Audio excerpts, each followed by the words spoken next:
AJ ನ್ಯೂಸ್ಗೆ ಸ್ವಾಗತ. ಬೆಳಗಾವಿಯಲ್ಲಿ ನಡೆಯುತ್ತಿರುವ ಚಳಿಗಾಲದ ಅಧಿವೇಶನ ಬರೀ ಕಾಟಾಚಾರದ ಚರ್ಚೆ, ಬರೀ ರಾಜಕೀಯ ಹಿತಾಸಕ್ತಿಗಳ ಬಗ್ಗೆ ಮಾತ್ರ ಚರ್ಚೆ ನಡೀತಾ ಇದೆ. ರೈತರ ಬಗ್ಗೆ ಚರ್ಚೆ ಆಗ್ತಾ ಇಲ್ಲ ಅಂತ ಕರ್ನಾಟಕ ರಾಜ್ಯ ರೈತ ಸಂಘ ಹಾಗೂ ಹಸಿರು ಸೇನೆ ರಾಜ್ಯಾಧ್ಯಕ್ಷ ಚುನಪ್ಪ ಪೂಜೇರಿ ಸರ್ಕಾರದ ವಿರುದ್ಧ ಆಕ್ರೋಶ ಹೊರಹಾಕಿದ್ದಾರೆ. ಬೆಳಗಾವಿ ಜಿಲ್ಲೆ ಅಥಣಿ ಪಟ್ಟಣದಲ್ಲಿ ನಿನ್ನೆ ನಡೆದ ಬಸವೇಶ್ವರ ಏತ ನೀರಾವರಿ ವಿಳಂಬ ಕುರಿತು ಹೋರಾಟದಲ್ಲಿ ಭಾಗಿಯಾಗಿ ಮಾಧ್ಯಮಕ್ಕೆ ಪ್ರತಿಕ್ರಿಯಿಸಿದ ಅವರು, ಗಡಿ ರೈತರ ಕನಸಿನ ಯೋಜನೆಯಾದ ಬಸವೇಶ್ವರ ಏತ ನೀರಾವರಿ ವಿಳಂಬದ ಹಿಂದೆ ಹಲವು ಕಾಣದ ಕೈಗಳಿದೆ. ಸರ್ಕಾರದ ಹಣ ಲೂಟಿಯಾಗಿದೆ. ಬಹು ಜನರ ಬೇಡಿಕೆ ಈಡೇರಬೇಕು, ಇಲ್ಲದೇ ಇದ್ದಲ್ಲಿ ಉಗ್ರ ಹೋರಾಟದ ಎಚ್ಚರಿಕೆ ಕೊಟ್ಟಿದ್ದಾರೆ. ಇನ್ನು ಅಧಿವೇಶನದಲ್ಲಿ ರೈತರ ಬಗ್ಗೆ ಚರ್ಚೆ ಆಗಬೇಕು. ಕಾಲಹರಣ ಮಾಡುವುದನ್ನ ಬಿಟ್ಟು ರೈತರ ಬಗ್ಗೆ ಚರ್ಚೆ ಆಗಲಿ.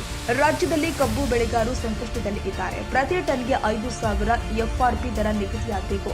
ಈ ಕುರಿತು ಡಿಸೆಂಬರ್ 16ರಂದು ಸುಮಾರು 1 ಲಕ್ಷ ರೈತರು ಬೆಳಗಾವಿ ಸುವರ್ಣಸೌಧದ ಎದುರು ಹೋರಾಟದಲ್ಲಿ ಭಾಗಿಯಾಗಲಿದ್ದಾರೆ. ಶೀಘ್ರವೇ ಸರ್ಕಾರ ಪ್ರತಿ ಟನ್ಗೆ 5,000 ದರ ನಿಗದಿ ಮಾಡುವಂತೆ ಆಗ್ರಹಿಸಿತು.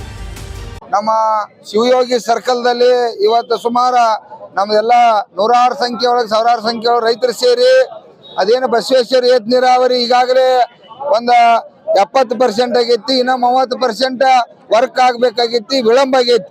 ಅದು ಬಹುಶಃ ಕಾಂಟ್ರಾಕ್ಟರ್ಗಳು ಅದೇನು MDನೋ ಇಲ್ಲಿ ಇರ್ತಕ್ಕಂಥ ಸರ್ಕಾರ ಏನು ಶಾಸಕರು ಏನು ಗೊತ್ತಿಲ್ಲ, ಇವ್ರೆಲ್ಲರ ಲಪಡಾದಿಂದ ಈ ಕೆಲಸ ಆಗಿಲ್ಲ. ರೈತರನ್ನ ಇವತ್ತು ಕುತ್ತಿಗೆ ಕೊಯ್ತಕ್ಕಂಥ ಕೆಲಸ ಸರ್ಕಾರ ಮಾಡ್ತಾ ಇದೆ.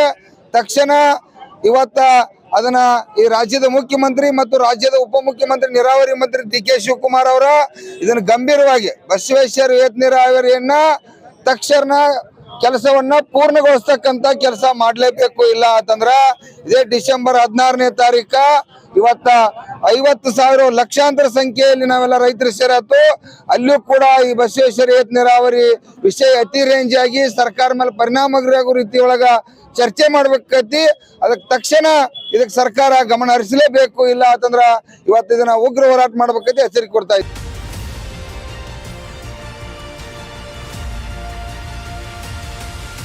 ಕನ್ನಡಿಗರ ಮೆಚ್ಚಿನ ನಿಮ್ಮ ಎಜೆ 24/7 ನ್ಯೂಸ್ ಕನ್ನಡ ವಾಹಿನಿ ಇದೀಗ ಟಿವಿಯಲ್ಲಿ ಲಭ್ಯ. ವೇಳೆ ನೋಟಿಸ್ ಕೊಟ್ಟಿದ್ರೆ ವಾಪಸ್ ತಗೋತೀವಿ. ಇವತ್ತು ವಕ್ಫ್ ಪ್ರಾಪರ್ಟಿ ಅಂತೇಳಿ ಬರ್ತದೆ ಅಂತ ಹೇಳಿದ್ರೆ ರೈತರು ಬೀದಿಗೆ ಬದಲು ಏನ್ ಮಾಡ್ಬೇಕಾಗುತ್ತೆ? ಯಾರು ವೋಟ್ ಹಾಕಲಿಲ್ಲ ಅಂದ್ರೆ ಗ್ಯಾರಂಟಿನೆಲ್ಲ ಸ್ಟಾಪ್ ಮಾಡ್ಬಿಡ್ತೀವಿ.